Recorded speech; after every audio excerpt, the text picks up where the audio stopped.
ആദ്യം ഒരു നിമിഷം മൗന പ്രാർത്ഥന. ബഹുമാനപ്പെട്ട BS ബാലചന്ദ്രൻ സർ, മഞ്ജുശ്രീയണ്ട മാഡം, ജയ ശ്രീകുമാർ മാഡം, നമ്മുടെ വിശിഷ്ട വ്യക്തി ലീല മാഡം, BSSലെ എൻ്റെ കർമ്മധീരരായ സഹപ്രവർത്തകരെ, നിങ്ങൾക്കെല്ലാവർക്കും എൻ്റെ പ്രണാമം. ഭാരത് സേവക് സമാജിൻ്റെ പുതിയൊരു പ്രോഗ്രാമായ ബന്ധുജന ശബ്ദം എന്ന പ്രോഗ്രാം തുടങ്ങിയിട്ട് 3 ആഴ്ച പിന്നിടുകയാണ്. ബഹുമാനപ്പെട്ട ബാലേന്ദ്ര സാറിൻ്റെ മനസ്സിലുദിച്ച പുതിയൊരു ആശയമാണ് ഇത്. ഭാരത് സേവക് സമാജിൻ്റെ പ്രവർത്തനങ്ങളിൽ ഏർപ്പെട്ടിട്ടുള്ള വ്യക്തികളുടെ പ്രവർത്തനങ്ങളിൽ അവരവരുടെ ബന്ധുജനങ്ങളാൽ വിലയിരുത്തപ്പെടുന്ന പുതിയൊരു പ്രോഗ്രാമാണിത്. ഇതൊരു കുടുംബ കൂട്ടായ്മയാണ്. നമുക്കറിയാം, നമുക്ക് എല്ലാ പാഠങ്ങളും ജീവിതത്തിൽ നിന്ന് പഠിക്കണമെന്ന് പുസ്തകത്തിൽ നിന്ന് പഠിക്കാൻ സാധിക്കുകയില്ല. കുറേ പാഠങ്ങൾ ജീവിതമായിട്ടും കുറേ പാഠങ്ങൾ ബന്ധങ്ങളുമായിട്ടും നമ്മൾ ബന്ധപ്പെട്ട് കിടക്കുന്നു. ഭാരത് സേവക് സമാജ് 73 വർഷം ഇപ്പോൾ പിന്നിടുകയാണ്. ഈ കാലയളവിൽ ഭാരത് സേവക് സമാജിൽ ഇതിൻ്റെ പകുതി വർഷത്തിൽ കൂടുതൽ പ്രവർത്തിക്കുന്ന വ്യക്തികൾ ഈ മീറ്റിങ്ങിൽ ഇന്ന് പങ്കെടുക്കുന്നുണ്ട്. അതുകൊണ്ട് തന്നെ ഈ കാലഘട്ടത്തിൽ ഭാരത് സേവക് സമാജിൻ്റെ ഈ ജൈത്രയാത്രയിൽ അവർ നൽകിയ സംഭാവനകളും അവർക്കുണ്ടായ നേട്ടങ്ങളും പുതിയ പുതിയ ആശയങ്ങളും അവരുടെ ബന്ധുജനങ്ങളാൽ വിലയിരുത്തപ്പെടുന്ന ഒരു കുടുംബ കൂട്ടായ്മയാണ് ഇത്. നമ്മളിൽ ഓർമ്മകൾ നിലനിൽക്കുന്നിടത്തോളം കാലം ഇന്നലകൾ നമുക്കുണ്ടായിരിക്കും. നമുക്ക് പുതിയ പ്രതീക്ഷകൾ ഉള്ളിടത്തോളം കാലം നാളെകൾ നമ്മെ കാത്തിരിക്കും എന്ന് പറഞ്ഞുകൊണ്ട് എൻ്റെ കർത്തവ്യത്തിലേക്ക് ഞാൻ കിടക്കുകയാണ്. ഇന്ന് നമ്മുടെ ഈ കുടുംബ കൂട്ടായ്മയിൽ ഈ നമ്മുടെ ആശയങ്ങൾ ഇന്ന് നമ്മോടൊപ്പം വിശേഷങ്ങൾ പങ്കിടുന്നത് BSSൻ്റെ അസിസ്റ്റന്റ് ഡയറക്ടർ ശ്രീമതി ലീന മാത്യുവും ലീന മാത്യുവിൻ്റെ ഹസ്ബൻഡിൻ്റെ അമ്മയായ ശ്രീമതി ലീല നൈനാൻ മാഡവുമാണ്. അതുകൊണ്ട് തന്നെ നമുക്ക് ഇന്ന് ലീല മാഡത്തിനെ കുറിച്ച് പറയുകയാണെങ്കിൽ, മാഡം ഭാരത് സേവക് സമാജിലെ ഒരു മുൻകാല പ്രവർത്തകയാണ്. അതുകൊണ്ട് തന്നെ നമുക്ക് ആ കാലഘട്ടത്തിലുണ്ടായ പ്രവർത്തനങ്ങളും ഇപ്പോൾ മരുമകളായ ലീന മാത്യുവിൻ്റെ കാലഘട്ടത്തിലുണ്ടായ പ്രവർത്തനങ്ങളും തമ്മിൽ ഒരുപാട് അന്തരങ്ങൾ ഉണ്ടായിരിക്കാം, ഒരുപാട് വിലയിരുത്തലുകൾ ഉണ്ടായിരിക്കാം, പുതിയ പുതിയ ആശയങ്ങൾ ഉണ്ടായിരിക്കാം. അതെല്ലാം നമ്മൾ ഇവിടെ ശ്രവിക്കുവാൻ പോവുകയാണ്. ഇന്ന് എൻ്റെ കർത്തവ്യത്തിലേക്ക് ഞാൻ കടക്കുകയാണ്. ഇന്ന് നമ്മുടെ ഈ പ്രോഗ്രാമിന് ആശയം ഉൾക്കൊണ്ടുകൊണ്ട് പ്രവർത്തിക്കുകയും ആ ആശയം പ്രാവർത്തികമാക്കി തീർക്കുകയും ചെയ്ത ബഹുമാനപ്പെട്ട BS ബാലേന്ദ്ര സാറിന് ഞാൻ BSSൻ്റെ പേരിൽ സ്വാഗതം ആശംസിക്കുന്നു. ഇന്നിവിടെ അധ്യക്ഷയായിട്ടിരിക്കുന്നത് BSSൻ്റെ ഡെപ്യൂട്ടി ഡയറക്ടറായ ശ്രീമതി സജിതയാണ്. ശ്രീമതി സജിതയ്ക്കും ഞാൻ ഭാരത് സേവക് സമാജിൻ്റെ പേരിൽ സ്വാഗതം ആശംസിക്കുന്നു. ഇന്ന് ഈ സുദിനം ഔപചാരികമായി ഉദ്ഘാടനം ചെയ്യുന്നത് BSSൻ്റെ പ്രോജക്ട് ഡയറക്ടറായ ശ്രീമതി ബിന്ദു ആറാണ്. ബിന്ദുവിനും ഞാൻ ഭാരത് സേവക് സമാജിൻ്റെ പേരിൽ നന്ദി സ്വാഗതം ആശംസിക്കുകയാണ്. ഇന്ന് നമ്മുടെ വിശിഷ്ട വ്യക്തി ശ്രീമതി ലീല നൈനാൻ മാഡത്തിനെ കുറിച്ച് പറയുകയാണെങ്കിൽ നമുക്ക് ഒരുപാട് കാര്യങ്ങൾ ഇന്ന് അറിയാൻ സാധിക്കും. മാഡം സോഷ്യൽ വെൽഫെയർ ഡിപ്പാർട്ട്മെൻറ്റിൻ്റെ സൂപ്രണ്ടായിരുന്നു. അതുപോലെ പൂജപ്പുര മഹിളാ മന്ദിരത്തിൻ്റെ സൂപ്രണ്ടായിരുന്നു. സാമൂഹ്യ വകുപ്പിൻ്റെ കീഴിൽ ജില്ലാതലങ്ങളിൽ മാഡം വർക്ക് ചെയ്തിട്ടുണ്ട്. ICDSൻ്റെ പ്രോജക്റ്റ് ഓഫീസറായിട്ട് ജില്ലാതലങ്ങളിൽ ജോലി നോക്കിയിട്ടുണ്ട്. അതുപോലെ റെസിഡൻസ് അസോസിയേഷൻ്റെ സെക്രട്ടറിയാണ്. മികച്ച സാമൂഹ്യ പ്രവർത്തകയും സാംസ്കാരിക പ്രവർത്തകയുമാണ്. പിന്നെ ചർച്ചിലാണെങ്കിലും വിവിധ പ്രവർത്തനങ്ങളിൽ ഏർപ്പെട്ട് ഒരുപാട് കാര്യങ്ങൾ പ്രവർത്തിക്കുന്നുണ്ട്.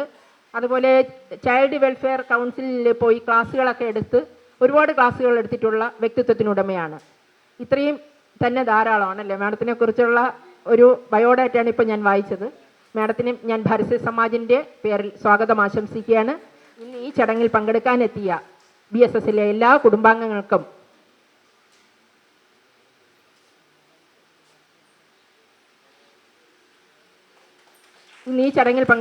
BSSലെ എല്ലാ കുടുംബാംഗങ്ങൾക്കും ഒരിക്കൽ കൂടി സ്വാഗതം ആശംസിച്ചുകൊണ്ട് നിർത്തുന്നു. നന്ദി, നമസ്കാരം.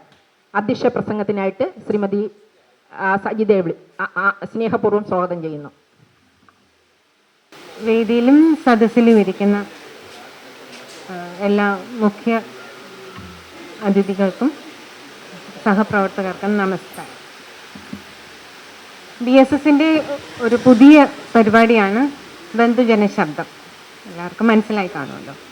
BSS കൂട്ടായ്മയിലെ പ്രവർത്തകർക്ക് പരസ്പരം മനസ്സിലാക്കാനും അവർക്ക് കൂടുതൽ പരസ്പരം അറിയുവാനും ഒരു നല്ലൊരു വഴിയായിട്ട് എനിക്കും തോന്നുന്നുണ്ട് ഈ ഒരു പദ്ധതി അല്ലെങ്കിൽ ഈ ഒരു പരിപാടി.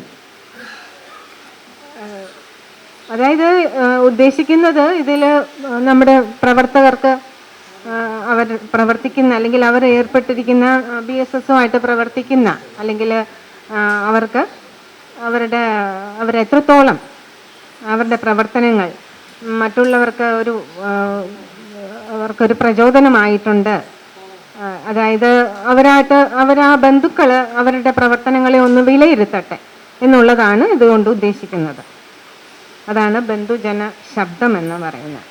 ഇന്ന് ഈ പരിപാടിയിൽ നമ്മളുടെ കൂടെ നമ്മുടെ സഹപ്രവർത്തകയായ ശ്രീമതി ലീന മാത്യുവിൻ്റെ ഭർത്താവ് ശ്രീമാൻ ജിത്ത് മാത്യു നൈനാൻ, അദ്ദേഹത്തിൻ്റെ മാതാവ് ലീല നൈനാനാണ് ഇന്നത്തെ പ്രധാന അതിഥി.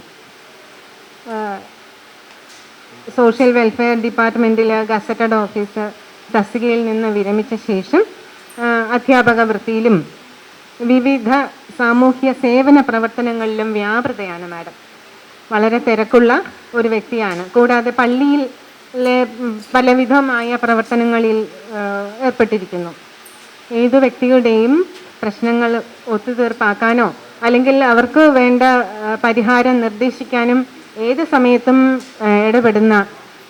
ഇടപെടുന്നതാണ് മാഡം. വളരെ ക്ഷമയോടും സൗമ്യതയോടും കാര്യങ്ങൾ കൈകാര്യം ചെയ്യുന്ന ശ്രീമതി ലീല നൈനാൻ്റെ ഓരോ ദിനവും വളരെ തിരക്കേറിയതാണ്. ആർക്കും മാതൃകയാക്കാവുന്ന വ്യക്തിയെക്കുറിച്ച് നമുക്ക് കൂടുതൽ മനസ്സിലാക്കാൻ പറ്റും. നമുക്ക് ആ പ്രഭാഷണത്തിനായിട്ട് നമുക്ക് കാതോർക്കാം. ഇന്ന് ഈ ചടങ്ങ് ഉദ്ഘാടനം ചെയ്യാൻ BSS project director Shrimati Bindu രാജേന്ദ്രനെ ക്ഷണിക്കുന്നു. വേദിയിലും സദസ്സിലുമുള്ള എല്ലാ വ്യക്തിത്വങ്ങൾക്കും നമസ്കാരം.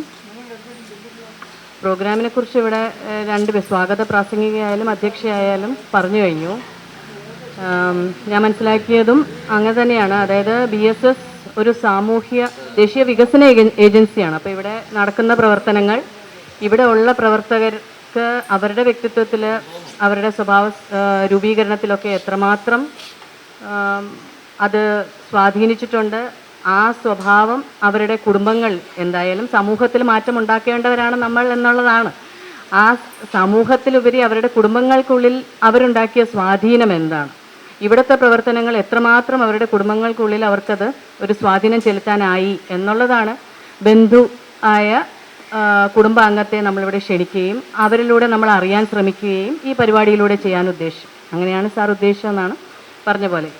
വിലയിരുത്തലിനുപരി ലീന മാത്യു എന്ന് പറയുമ്പോൾ എനിക്ക് എൻ്റെ തൊട്ടടുത്തിരിക്കുന്ന ആളാണ്. ഞാൻ 1 വർഷം, അതുകൊണ്ട് എനിക്ക് ലീനയെക്കുറിച്ച് നമ്മൾ സെപ്പറേറ്റ് ഡിപ്പാർട്ട്മെൻറ്റാണ്, സർട്ടിഫിക്കറ്റ് ഡിപ്പാർട്ട്മെൻറ്റിലാണ് ലീന വർക്ക്. അതുമായിട്ട് എനിക്ക് ബന്ധമില്ലെങ്കിലും അഗ്രി സ്കൂളിൻ്റെ പ്രവർത്തനം, നേച്ചർ ക്ലബ്ബ്, ഇത് രണ്ടിലും നമ്മൾ അസോസിയേറ്റ് ചെയ്ത് പ്രവർത്തിക്കാനുള്ളൊരു സാഹചര്യം ഉണ്ടായിട്ടുണ്ട്. അപ്പോൾ ലീനയുടെ ഒരു ക്യാരക്ടർ എനിക്ക് മനസ്സിലായിടത്തോളം റെസ്പോൺസിബിളാണ്. ആളൊരു ഉത്തരവാദിത്വ ബോധമുള്ളൊരു വ്യക്തിയാണ്. അത് എനിക്ക് ബോധ്യപ്പെട്ടിട്ടുള്ളൊരു കാര്യമാണ്. അത് മാത്രമല്ല, നമ്മൾ ഏതൊരു ആക്ടിവിറ്റിയിലും നമ്മുടെ ടീം വർക്ക് ആകുമ്പോൾ ഈ ടീമിനകത്തുള്ളൊരു സഹകരണം വലിയ ആവശ്യമാണ്, അല്ലേ? നമ്മൾ എന്ത് ചെയ്യുമ്പോഴും നമ്മൾ പറയുന്നതിന് ഒപ്പം നിൽക്കാനും എന്ത് പ്രശ്നമുണ്ടെങ്കിലും അതുണ്ടെങ്കിലും നമ്മൾക്കൊരു സപ്പോർട്ട് സിസ്റ്റമായിട്ട് നിൽക്കാനായിട്ട് പറ്റിയൊരു വ്യക്തിയും കൂടെയാണ് ലീന. അത് പറയാനും കൂടി ഞാൻ ഈ ഒരു അവസരം അങ്ങ് ഉപയോഗിക്കുകയാണ്. അമ്മ തീർച്ചയായിട്ടും അതിനെക്കുറിച്ച് പറയാൻ ഏറ്റവും യോഗ്യമായ വ്യക്തി തന്നെയാണ്. കാരണം BSS എന്താണെന്ന് നമ്മളെ എല്ലാവരെക്കാളും മുന്നേ അറിയുന്ന ഒരു വ്യക്തി അമ്മ. അതുകൂടാതെ നമ്മൾ ഓരോരുത്തർക്കും നമ്മുടെ അമ്മയെ പോലെ തന്നെ അറിയുന്ന ഒരു അമ്മയാണ് അമ്മ. നന്നായി ഇതിൻ്റെ ഒരു സ്വാധീനം അമ്മയിലുണ്ട്. അമ്മ നന്നായി സംസാരിക്കുകയും പ്രഭാഷണം നടത്തുകയും നമ്മൾ ആര് വീട്ടിൽ ചെന്ന് കഴിഞ്ഞാലും വളരെ സ്നേഹത്തോടെ പെരുമാറുന്ന ഒരു അമ്മയാണ്. അതുകൊണ്ട് അമ്മയ്ക്ക് തീർച്ചയായിട്ടും ലീനയിലുണ്ടായ മാറ്റവും ലീനയെ എത്രമാത്രം ഒരു സ്വാധീനം ഈ BSSൻ്റെ പ്രവർത്തനങ്ങളിലൂടെ ഉണ്ടാക്കാൻ സാധിച്ചെന്നുള്ളത് നമ്മൾക്ക് പറഞ്ഞു തരാനാകും. 14 വർഷത്തോളമായി ലീന ഇവിടെ എത്തിയിട്ട്. അപ്പോൾ അത് കേൾക്കാൻ എല്ലാവർക്കും താല്പര്യമുണ്ട്. ഏതായാലും വ്യത്യസ്തമായ ഈ ഒരു പരിപാടി എല്ലാവരുടെയും അനുവാദത്തോടെ ഉദ്ഘാടനം ചെയ്യുന്നതായി ഞാൻ പ്രഖ്യാപിക്കുന്നു. നന്ദി.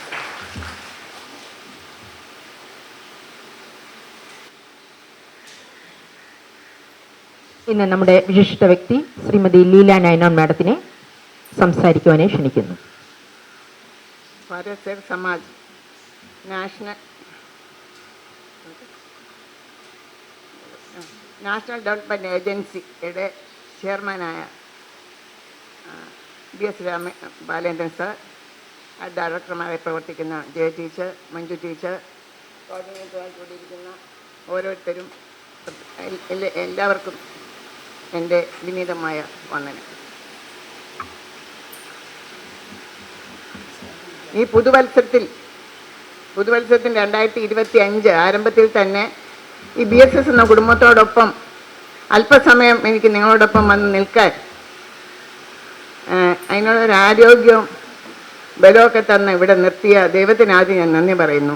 അതോടൊപ്പം തന്നെ ഇപ്രകാരം ഒരു പ്ലാറ്റ്ഫോം അല്ലെങ്കിൽ ഇപ്രകാരം ഒരു വേദി നിന്ന് സംസാരിക്കാൻ ഒരവസരം ഒരുക്കി തന്ന ബാലേന്ദ്രൻ സാറിന് ഇതിൻ്റെ സംഘാടകരെ ഏവർക്കും ഞാൻ നന്ദി അർപ്പിച്ചുകൊണ്ട് ഞാൻ എൻ്റെ വിഷയത്തിലേക്ക് കിടക്കാം. പാരസ സമാജം എന്ന് പറയുന്നത് എനിക്ക് വളരെ സുദീർഘമായ ബന്ധമുള്ള ഒരു സ്ഥാപനമാണ്. എൻ്റെ 30ാമത്തെ വയസ്സിൽ, അപ്പോൾ നിങ്ങൾ എൻ്റെ വയസ്സ് കണക്കൂട്ടാൻ തുടങ്ങണ്ട, എൻ്റെ 30ാമത്തെ വയസ്സിൽ 1980 ഞാൻ BSSൽ ആദ്യമായിട്ടൊരു ടീച്ചറായിട്ട് കയറിയത്. ഞാൻ വിഷയത്തിലേക്ക് വരും മുമ്പ് രാമുഖം പറയുന്നുവെന്ന് മാത്രമേ ഉള്ളൂ. നിങ്ങളൊരു കഥ കേൾക്കുന്ന പോലെ ഇരുന്ന് കേട്ടാൽ മതി. ശ്വാസമൊക്കെ റിലാക്സ് ചെയ്ത് നമുക്കൊന്ന് അടിച്ചു പൊളിച്ച് ഒരല്പസമയം കഴിക്കാത്ര തന്നെ.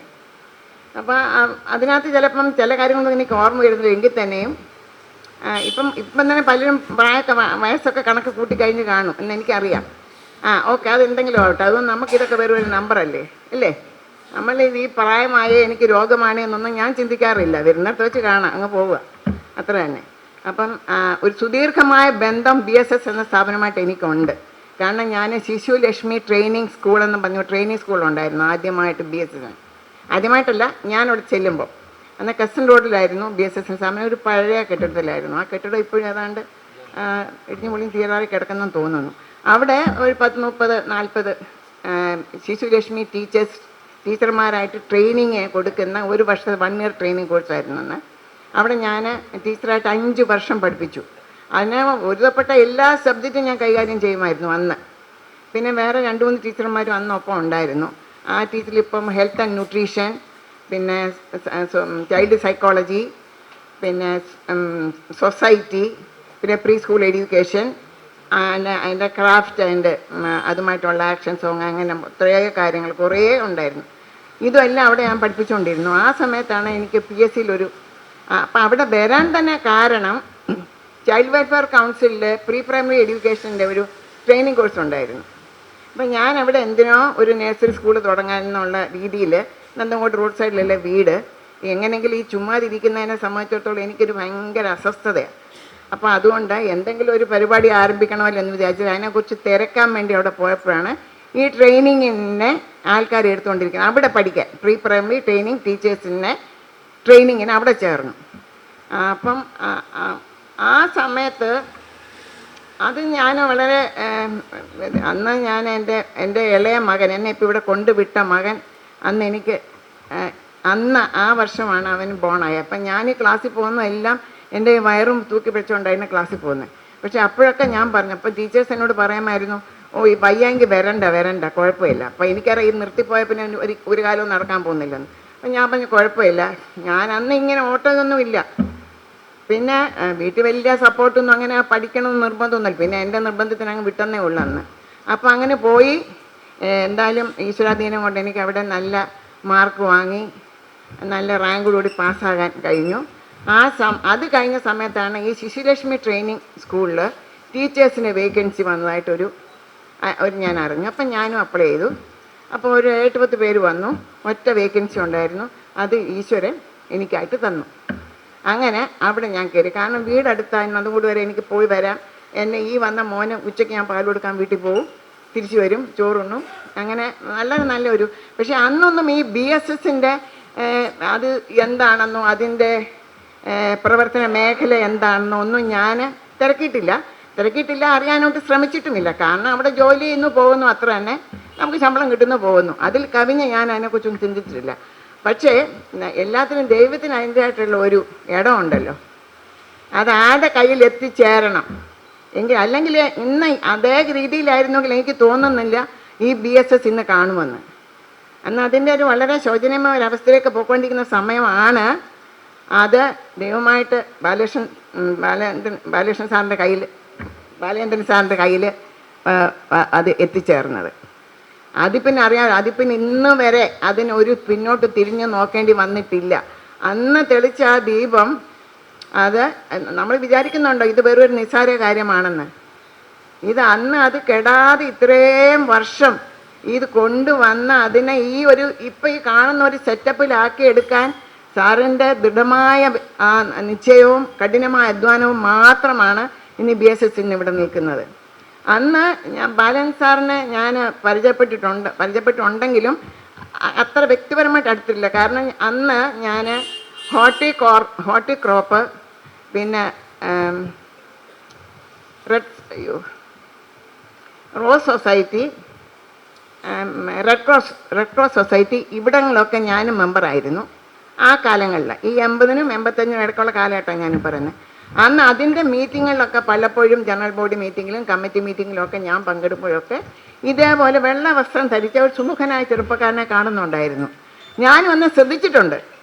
കാരണം എൻ്റെ പ്രായം 30 അന്ന്. അപ്പോൾ സ്വാഭാവികമായിട്ട് ഞാൻ നോക്കുമല്ലോ. സാറപ്പോൾ എനിക്ക് എത്ര എന്നെ അറിയില്ല, വളരെ ചെറുപ്പമായിരുന്നായിരിക്കും. അപ്പം ഞാൻ സാറിനെ കണ്ടിട്ടുണ്ട്, ശ്രദ്ധിച്ചിട്ടുണ്ട്. അപ്പം ഏത് മീറ്റിങ്ങിലും സാറിൻ്റെ ഒരു വ്യക്തിത്വം അവിടെ കാണാൻ പറ്റും. എന്നിട്ട് അഭിപ്രായം പറയുന്നതും കേൾക്കുന്നതൊക്കെ ഞാൻ കാണാറുണ്ടായിരുന്നു. പക്ഷേ എങ്കിലും അങ്ങനെ ഞാൻ സാറിനെ പല വേദികളിലും വെച്ച് ഞാൻ പല പ്രാവശ്യം കാണുകയും കേൾക്കുകയും വളരെ കുറച്ച് സംസാരിക്കുകയും ചെയ്തിട്ടുണ്ട്. അത് കഴിഞ്ഞ് പിന്നെ എനിക്കൊരു നീണ്ട കുറച്ച് കാലയളവ് BSS കാരണം ഞാൻ PSC ടെസ്റ്റ് ഒരെണ്ണം എഴുതി, അത് ജോലി കിട്ടിക്കഴിഞ്ഞപ്പോൾ ഞാൻ ജോലിയിലേക്ക് പോയപ്പം എനിക്കൊന്ന് നാളെ ജോയിൻ ചെയ്യണമെങ്കിൽ തലേ വരെ വന്ന് അവിടെ പോയി ഞാൻ ഓഫീസിൽ, ആ BSS ഓഫീസിൽ പോയിട്ടാണ് ഞാൻ പിന്നെ ഈ ഗവൺമെൻറ് ജോലിക്ക് ജോയിൻ ചെയ്യാൻ പോയത്. ആ സമയങ്ങളൊക്കെ ഗസ്റ്റ് ലെക്ചർ ക്ലാസ് എടുക്കാൻ വേണ്ടി കൂടെ ചെല്ലുമായിരുന്നു അവിടെ. കാരണം ആ കുട്ടികൾക്ക് എന്നെ ഇഷ്ടവുമായിരുന്നു. അപ്പം ഞാൻ ചെന്ന് അവരെ അധികം സ്ട്രെയിൻ ഒക്കെ ചെയ്യിക്കാത്ത രീതിയിലൊക്കെ ക്ലാസ്സൊക്കെ എടുക്കുന്നതുകൊണ്ടും കൂടെ ഗസ്റ്റ് ലെക്ചർ ക്ലാസ്സിന് അവിടെ പോകുമായിരുന്നു. ചൈൽഡ് വെൽഫെയർ കൗൺസിലിൽ പോകുമായിരുന്നു. പിന്നെ ധാരാളം പ്രൈവറ്റ് ഏജൻസികളുണ്ടായിരുന്നു ഈ ട്രെയിനിങ് കോഴ്സുകൾ നടത്തുന്ന. ഒരു പത്മാവതി അമ്മ ടീച്ചറൊക്കെ മണക്കാടൊക്കെ അവിടെയൊക്കെ ഞാൻ ക്ലാസ് എടുക്കാൻ പൊയ്ക്കൊണ്ടിരുന്നു ഈ സമയത്തൊക്കെ. പിന്നെ ട്രാൻസ്ഫർ ആയിട്ട് കേരളത്തിലെ മലപ്പുറം, ആലപ്പുഴ, കോട്ടയം ഇങ്ങനെ പല സ്ഥലങ്ങളിലേക്ക് ഞാൻ പോകേണ്ടി വന്നപ്പോൾ എനിക്ക് കുറച്ച് നാളേക്ക് ഇതുമായിട്ടുള്ള ബന്ധം എനിക്ക് എത്തിപ്പെടാൻ പറ്റാത്ത ദൂരത്തിലായിപ്പോയി. എങ്കിലും BSS ഇങ്ങനെ ആയിടയ്ക്ക് ഞാൻ അതിൻ്റെ ഇടയ്ക്ക് പറയാൻ കാര്യം, ആ ഇടയ്ക്ക് ഇതിനിടയ്ക്ക് ഞാൻ വലിയ വിദ്യാഭ്യാസമൊന്നും എനിക്കില്ലായിരുന്നു ആ കാലത്ത്. കാരണം അതിനോട് അവസരം കിട്ടിയില്ല. 30 വയസ്സായപ്പം 3 മക്കളുമായി. അപ്പം പിന്നെ അതിൻ്റെ ഇടയ്ക്ക് എവിടെ വിദ്യ അഭ്യസിക്കാൻ പറ്റത്തില്ലല്ലോ. പക്ഷേ ഈ 30 വയസ്സ് കഴിഞ്ഞപ്പം ഞാൻ പഠിക്കാൻ തുടങ്ങി. അതാ ഞാൻ പറയുന്നത്. അന്നേരം ഞാൻ പഠിക്കാൻ തുടങ്ങി. എൻ്റെ മോള് എനിക്കൊന്ന് ഡിഗ്രിക്ക് എത്തിയപ്പോൾ ഞാൻ ഡിഗ്രി എഴുതുന്നതാണ് എൻ്റെ വിചാരം. ഞാൻ എപ്പോഴും എഴുതുന്നു, എനിക്ക് നല്ല ഓർമ്മ പോയി. ചുരുക്കം പറഞ്ഞാൽ പിന്നെ ഞാൻ ആ കാലഘട്ടത്തിൽ തന്നെ പിന്നെ BAയും MAയും LLBക്കും എല്ലാം പോയി. ആ കോഴ്സെല്ലാം പഠിച്ച് ഇതിനിടയ്ക്ക് എഴുതിയെടുക്കാൻ സാധിച്ചു. അതെനിക്ക് അന്ന് എനിക്ക് തന്നെ നമുക്ക് തന്നെ അപ്പം നമ്മളോട് തന്നെ ചിലപ്പോൾ സമയങ്ങൾ അഭിമാനം തോന്നാറുണ്ടല്ലേ. നമുക്ക് പലർക്കും ഇല്ലാത്തൊരു കുഴപ്പം അതാ. കുഴപ്പമില്ലെന്ന് ഞാൻ പറയാൻ കാര്യം, ഞാൻ ഇതിൻ്റെ വിഷയത്തിലേക്ക് വന്നിട്ടില്ല എങ്കിലും അതിനിടയ്ക്കെന്ന് പറഞ്ഞോട്ടെ. ബന്ധു ഈ ഹെഡിങ് കണ്ടുപിടിച്ച സാറിനെ നമിക്കണം. കാരണം വേറൊന്നുമല്ല, എങ്ങനെ ഈ സാറിൻ്റെ ഈ ബുദ്ധിയിൽ ഇതൊക്കെ ഉദിച്ചു എന്ന് ഞാൻ ആലോചിക്കാറുണ്ട്.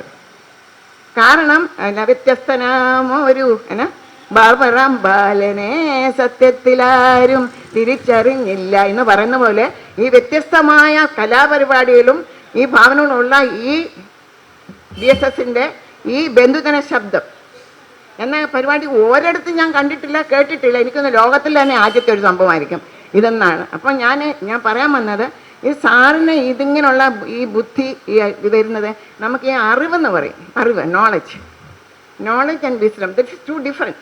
രണ്ടും ഡിഫറൻ്റാണ്. നമുക്കെല്ലാം അറിയാം അല്ലേ, നമുക്കെല്ലാം അറിയാം എങ്ങനെയാണ് കേക്ക് ഉണ്ടാക്കുന്നത്, അല്ലെ എങ്ങനെയാണ് പായസം വെക്കുന്നത്, അല്ലെ എങ്ങനെ നമുക്കറിയാം. പക്ഷെ നമ്മൾ നോക്കി ഉണ്ടാക്കിയിട്ടില്ലല്ലോ, ഇല്ല. അപ്പം അറിവെന്ന് പറഞ്ഞാൽ നമുക്ക് പലർത്തുനിന്ന് കിട്ടും, വായിക്കാൻ കിട്ടും, പഠിക്കാൻ കിട്ടും. പക്ഷേ wisdom is only from God. ആ അറിവ് എങ്ങനെ പ്രാവർത്തികമാക്കുന്നു അതാണ് വിസ്ഡം.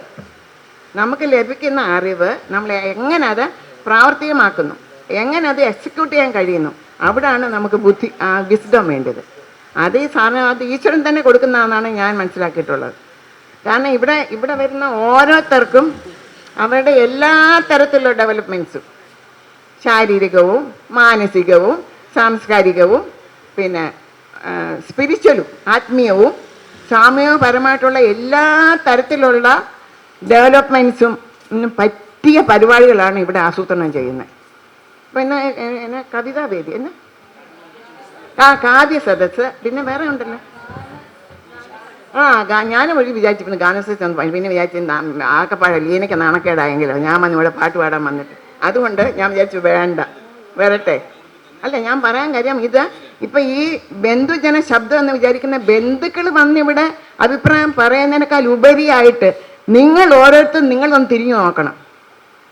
അതിനൊരു പ്രത്യേക അവസരമാണിത്. നിങ്ങളൊന്ന് തിരിഞ്ഞു നോക്കണം. ഞാൻ BSS എന്ന് വന്നിവിടെ കയറി, ഇപ്പം ഞാൻ അന്ന് എങ്ങനായിരുന്നു, ഇപ്പം ഞാൻ എങ്ങനെയാണ്,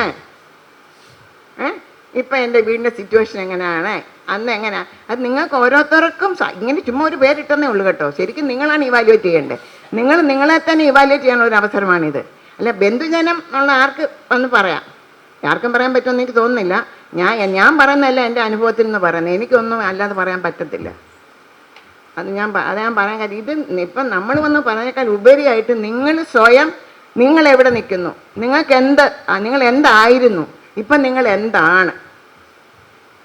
അപ്പം നമ്മൾ ജോലി ചെയ്യുന്ന ഒരു സ്ഥലത്ത് നമ്മൾ പൂർണ്ണ മനസ്സോടെ, ബൈബിളിൽ നിങ്ങൾ പൂർണ്ണ ശക്തിയോട് പൂർണ്ണ മനസ്സോടും പൂർണ്ണ ആത്മാവോടും കൂടി വേണം കർത്താവിനെ പ്രാർത്ഥിക്കാൻ എന്ന് പറഞ്ഞ പോലെ നമ്മൾ ചെയ്യുന്ന ജോലി, നമ്മൾ ഏൽപ്പിക്കുന്ന ജോലി പൂർണ്ണ ആത്മാർത്ഥതയോടു കൂടി അത് ചെയ്താൽ ചെയ്യുന്നിടം അനുഗ്രഹിക്കപ്പെടും, ചെയ്യുന്ന നമ്മളും അനുഗ്രഹിക്കപ്പെടും. കാരണം എപ്പോഴും അയലോക്കക്കാരൻ നന്നായി കിടന്നാൽ ഓടിപ്പോയി 50 രൂപ ഉണ്ടെങ്കിൽ തടയെന്ന് പറയുകയാണെങ്കിൽ അവനെ പിച്ചായി കിടന്നാൽ പറ്റുമോ എന്ന് പറഞ്ഞ പോലെ നമ്മളായിരിക്കുന്ന സ്ഥാപനത്തിന് മെച്ചം വന്നെങ്കിലേ നമുക്ക് അതുകൊണ്ട് പ്രയോജനമുള്ളൂ. അപ്പം ഞാൻ എൻ്റെ ഇടയ്ക്ക് പറഞ്ഞതേ ഉള്ളൂ. ഞാൻ പിന്നെ എൻ്റെ ഇതിലേക്ക് വരട്ടെ.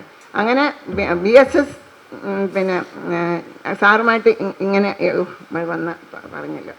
അവിടെ ഇങ്ങനെ BSSൻ്റെ പ്രവർത്തനങ്ങൾ അന്ന് ഈ പറയുന്നുള്ള യാതൊരു സാമൂഹ്യ പ്രതിബദ്ധതയും അന്നുണ്ടായിരുന്ന BBSൽ ഞാൻ കണ്ടിട്ടില്ല. ഞാൻ അവിടെ പറഞ്ഞു നിർത്തിയത്.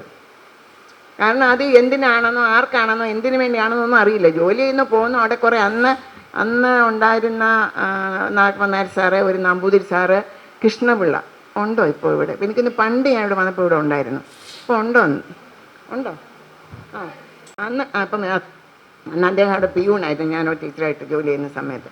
ഇവരൊക്കെ അന്ന് അവിടുത്തെ സ്റ്റാഫ് ഒരു 5-6-7 പേരുണ്ടായിരുന്നു. എങ്കിലും ഞാൻ പറയാൻ വന്നത് അധികം ഞാൻ അതിൻ്റെ ഇടയ്ക്ക് പഠിത്തം വന്നേ ആ സമയത്ത് BSSൽ ഇവിടെ സാറുമായിട്ട് പരിചയമുള്ള 2-3 പേര് എൻ്റെ കൂടെ ലോയ്ക്ക് പഠിക്കുന്നുണ്ടായിരുന്നു. അപ്പം ലോയ്ക്ക് പഠിക്കുമ്പോൾ ഓഫീസിൽ നിന്ന് വന്നിട്ടാണ് ലോ കോളേജിലോട്ട് ഓടിക്കൊണ്ടിരുന്നത്. അപ്പം ഒട്ടും ബ്രേക്കില്ലാത്ത ഒരു ലൈഫായിരുന്നു. അപ്പം അന്നേരം ഞാൻ BSSൻ്റെ പ്രവർത്തനങ്ങളെക്കുറിച്ച് അവരിൽ കൂടി ഇപ്പം പോകുന്നില്ല, എന്തോന്നും പോകാത്തത് എന്ത്, ഇപ്പം നല്ല ഇതായി അതായി, ഇപ്പം സ്ഥാപനമൊക്കെ അവിടുന്ന് മാറി, ഇപ്പം ഇന്നടത്താണ് സ്ഥാപനം എന്നൊക്കെ എന്നോട് ഇങ്ങനെ പറഞ്ഞിട്ട്. അങ്ങനെ ഇരിക്കുകയാണ് ഒരു 2000 എനിക്കൊന്ന് ലീന ഇവിടെ ജോയിൻറ്റ് ഒരു 14 വർഷമായെന്ന് തോന്നുന്നല്ലേ. ഒരു 14 വർഷം. ആ സമയത്ത് ഞാൻ ഏതാണ്ട് പെൻഷനായി കഴിഞ്ഞായിരുന്നു അടുത്ത വർഷം. പെൻഷനായി ലീനയുടെ കല്യാണം നടക്കുന്ന ഒരാഴ്ച മുമ്പ് ഞാൻ വീണ് എൻ്റെ കൈ ഇങ്ങനെ ഇതിട്ടുണ്ട്. അന്ന് കല്യാണം കഴിക്കും മുമ്പേ ലീന എന്നെ കൊണ്ട് ഹോസ്പിറ്റലിൽ വന്നു. കാരണം എനിക്കിത് ഊരാനും എടുക്കാനും ആരും ഇല്ല. അന്ന് മോളൊന്നും ഇവിടെ ഇല്ല, പെൺമക്കളാരും അടുത്തില്ല. അപ്പോൾ അന്ന് ലീന അവിടെ വന്നു, എൻ്റെ ഇതെല്ലാം ഊരി ഇതൊക്കെ ഇട്ട് അപ്പം ഞാനിപ്പോൾ ആ സീനെ ഓർക്കായിരുന്നു ഇപ്പോഴേ. അത് ഞാൻ ലീനയ്ക്ക് എത്തി. അപ്പം ആ ബ്രദർ കൊണ്ടുവന്ന, ഞാനിപ്പം പെട്ടെന്ന് എനിക്ക് ഓർമ്മ, ബ്രദർ കൊണ്ടുവന്ന ഹോസ്പിറ്റലിൽ വിട്ടു. എവിടെയായിരുന്നത്? ത്രിവേണിയിൽ. ഇപ്പം എനിക്ക് പെട്ടെന്ന് ഓർമ്മ വന്നു. ത്രിവേണിയിൽ. അപ്പം പറഞ്ഞ് ആരുമില്ല, എൻ്റെ അപ്പം പറഞ്ഞ് ആരെങ്കിലും ലേഡീസ് വേണേൽ ഡ്രസ്സൊന്നും മാറിയില്ല എങ്കിൽ ഇത് ചെയ്യാനൊക്കത്തുള്ളൂ എന്ന്. അന്നേരം ലീന ബ്രദർ അവിടെ കൊണ്ട് വിട്ടിട്ട് അങ്ങ് പോയി. അപ്പം തിരിച്ച് ലീനയ്ക്ക് പോകണേ, അതൊരു സന്ധ്യ ആകാറായി. അപ്പം എങ്ങനെ പോകും? അപ്പം ഞാൻ എൻ്റെ ഞാൻ നീ കൊണ്ടുവിട്. അപ്പം ലീനയ്ക്കൊരു പേടി. ഞാൻ ചോദിച്ചു, കെട്ടാൻ പോകുന്ന പെണ്ണല്ലേ, ആരാണ് പറയാൻ പോകുന്നത്? അതായത് നീ കെട്ടാൻ ഇരിക്കല്ലേ, അടുത്ത ആഴ്ചയിൽ നിൻ്റെ കല്യാണം, നീ ധൈര്യമായിട്ട് കൊണ്ടുവിടറാ. അപ്പം എനിക്കൊരു ചമ്മലുണ്ടായിരുന്നു കയറാൻ. എങ്കിലും ഞാൻ പറഞ്ഞ് ധൈര്യമായിട്ട് അവിടെ വരുന്നിടത്ത് വെച്ച് കാണാം, അങ്ങോട്ട് കയറാം, ആരാ അല്ല അവിടെ അയലോക്കാർ കണ്ട തന്നെ വേറെ എതിർക്കാനാണോ, അവനെ നല്ലോട്ട് കൊണ്ട് കാണിക്കാം. അങ്ങനെ ഈ എൻ്റെ കൈ തൂക്കി പിടിച്ച ആ കല്യാണത്തിൻ്റെ ഫോട്ടോയ്ക്കകത്തെല്ലാം ഞാനിത് സ്ലിങ് ഇട്ടിരിക്കുക. അപ്പം ഞാൻ പെട്ടെന്ന് ഓർമ്മ വന്നു. അന്ന് ഞങ്ങളുടെ വീട്ടിൽ ലീന വീട്ടിൽ വന്നല്ലോ. വന്നു കഴിഞ്ഞപ്പോൾ വീട്ടിനകത്ത് ഞങ്ങളുടെ വീടെന്ന് പറഞ്ഞാൽ എപ്പോഴും ആൺപിള്ളേർ കയറി ഇറങ്ങി ഇത് നാട്ടിൽ കിടക്കുന്ന ഒരാളിനെ ഗൾഫിൽ വിടാൻ വരുന്ന ഒരു വണ്ടി ജീപ്പ് നിറച്ച ഒരാളിനെ പിന്നെ ഗൾഫിൽ കയറ്റി വിടാൻ വരുന്നത്. പിന്നെ വരുന്നുണ്ടെങ്കിൽ ഞങ്ങളുടെ വീട് ഉടനെ കാഴ്ചമംഗലം കാണാൻ പോകും. പിന്നെ അത് കഴിഞ്ഞ് ചുരുക്കം പറഞ്ഞാൽ ഈ വരുന്നവർക്ക് വെച്ച് വിളമ്പി ഞാൻ വന്ന ഉടനെ പറഞ്ഞു. വന്ന് കല്യാണം കഴിഞ്ഞ് കുറച്ച് കഴിഞ്ഞപ്പോൾ എൻ്റെ മോനെ ഞാൻ പറഞ്ഞു, വീട്ടിൽ ഇരുത്തുന്ന പ്രശ്നമേ ഇല്ല. എന്താമ്മ ഞാൻ ജോലിക്ക് പോട്ടാ, ജോലിക്ക് പോകണം പെൺപിള്ളേർ. ഞാൻ വിചാരിക്കുക ദൈവത്തിൻ്റെ സൃഷ്ടിയിൽ ഏറ്റവും മഹത്തായ സൃഷ്ടി സ്ത്രീയാണ്.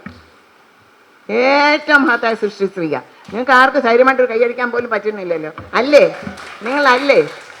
കാരണം ഒരേ സമയത്ത് എന്തെല്ലാം പരിപാടികളാണ് സ്ത്രീകൾ ചെയ്യുന്നത്. നീ പുരുഷന്മാർ പണങ്ങല്ലേ? കാരണം ഒരേ സമയത്ത് ചപ്പാത്തി മാവ് കുഴയ്ക്കും, ഒരേ സമയത്ത് ഭർത്താവിന് ചായ കൊടുക്കും, അതേ സമയത്ത് കൊച്ചിന് ഒരേ സമയത്ത് ഒരു 4 പരിപാടി ഒരേ സമയത്ത് ചെയ്യും. അല്ലേ? നമ്മൾ രാവിലെ അങ്ങനെയല്ലേ? ഇവിടെ ചപ്പാത്തി കുഴക്കുമ്പോഴേക്കും എനിക്ക് ചായ, അമ്മ ചായ വിടാ, അമ്മ ഈ ആദ്യോട്ട് അന്തം വരെ ചോദിച്ചുകൊണ്ടേയിരിക്കും. അപ്പം ഞാൻ പറയും ഇത്രയും കഴിവ് പുരുഷന്മാർക്കില്ല. അവർക്ക് ഏതെങ്കിലും വഴിക്ക് പോയാലോ ഇവിടെ നമ്മൾ വളരെ ധൈര്യമായിട്ട് യാത്ര അയക്കും. നമുക്ക് എൻ്റെ ആഗ്രഹം ഇവർ വരുമ്പോൾ നിങ്ങൾ അടുത്ത് ആരാ ഇരുന്നേ, നിങ്ങൾ അങ്ങോട്ട് നോക്കിയപ്പോൾ ആരെ, ഇതൊക്കെയാണ് നമുക്കറിയണ്ടേ. എവിടെ പോയാൽ ഈ ഒറ്റ മൂളലേ ഉള്ളൂ, തീർന്നു. നമുക്ക് തൃപ്തിയാവില്ല. അപ്പം പിന്നെ അവിടെ ആരെ കണ്ടു അവരൊക്കെ ഉണ്ടായിരുന്നു, നമുക്ക് തൃപ്തിയാവില്ല.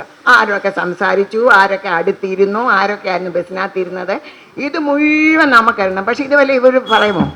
ഒന്നുമേ അത് പിന്നെ എപ്പോഴെങ്കിലും ഒരു സമയത്തായിരിക്കും പറയുന്നത്. അപ്പോഴൊന്നും നിങ്ങൾ കേൾക്കാൻ സ്വപ്നത്തിൽ വിചാരിക്കണ്ട. കല്യാണം കഴിഞ്ഞ് നമുക്ക് ആദ്യമായിട്ടാണ് അവിടെ കഴുത്തിൽ എത്ര മാല ഉണ്ടായിരുന്നു, അവളെ എന്നെ നിറമാ സാരി കൊടുത്തിരുന്നേ.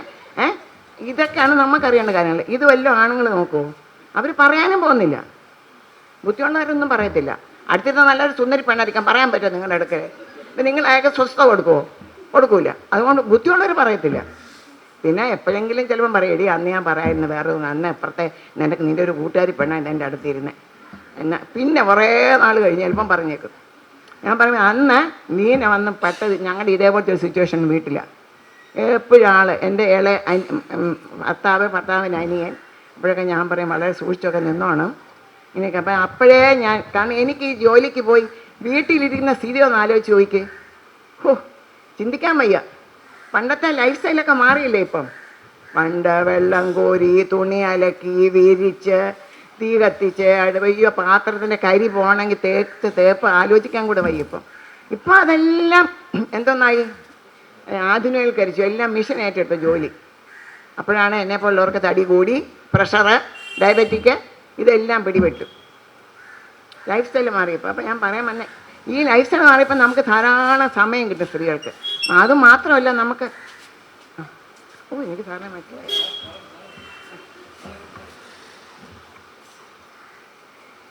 ലൈഫ് സ്റ്റൈൽ മാറിയപ്പോൾ നമുക്ക് ധാരാളം സമയം കിട്ടും മിച്ചം, അല്ലേ?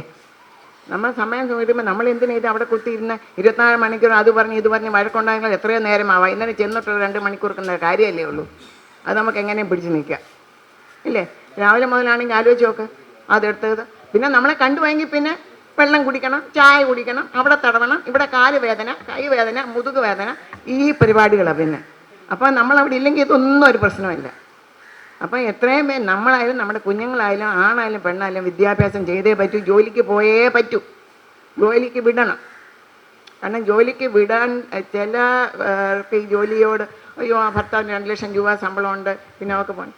ഈ പൈസ മാത്രമല്ല ജോലിക്ക് പോകുന്നതിൻ്റെ അടിസ്ഥാനം.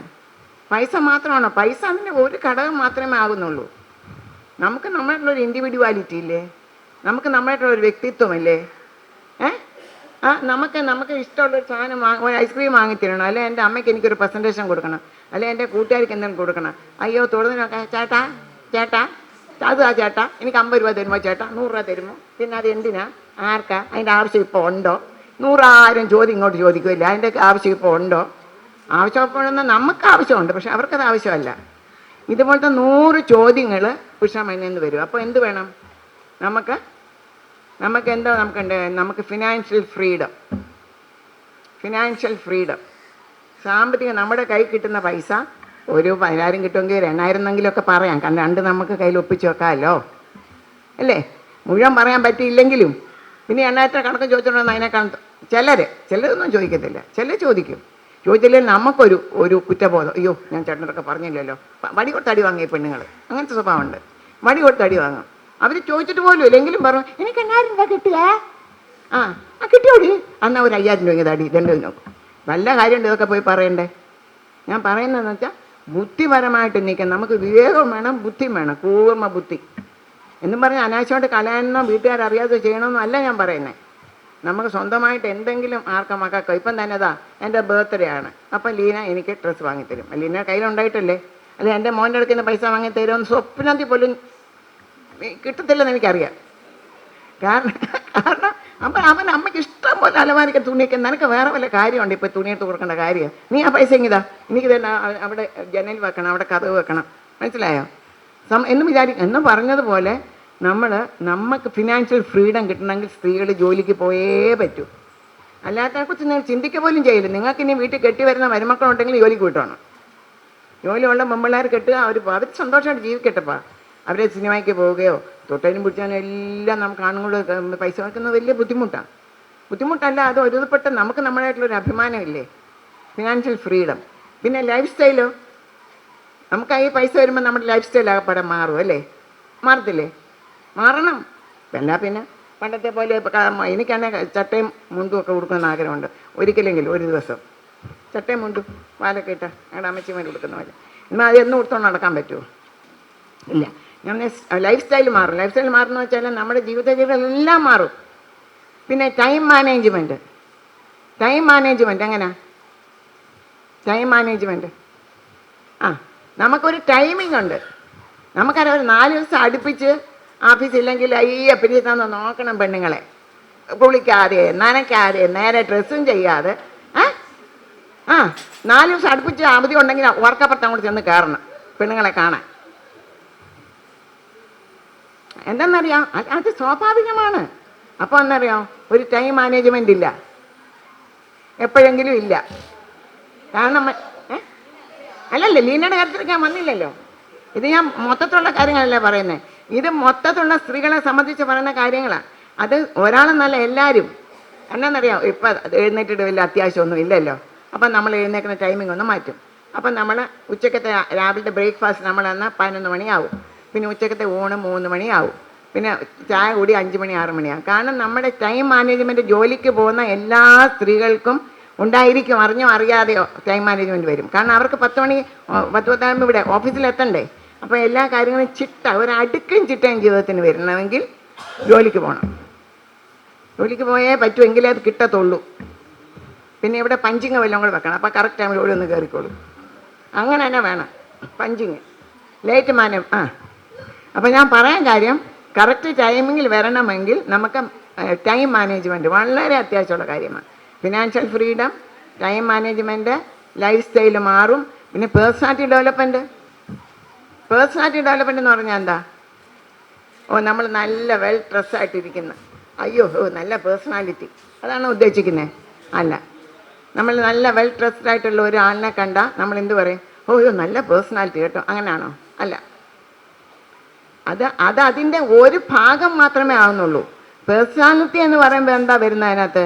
എല്ലാം വരും. നമ്മുടെ way of talk, way of walking, way of dressing, നമ്മുടെ ആറ്റിറ്റ്യൂഡ്, നമ്മുടെ സംസാരം എല്ലാം അതിനകത്ത് വരും.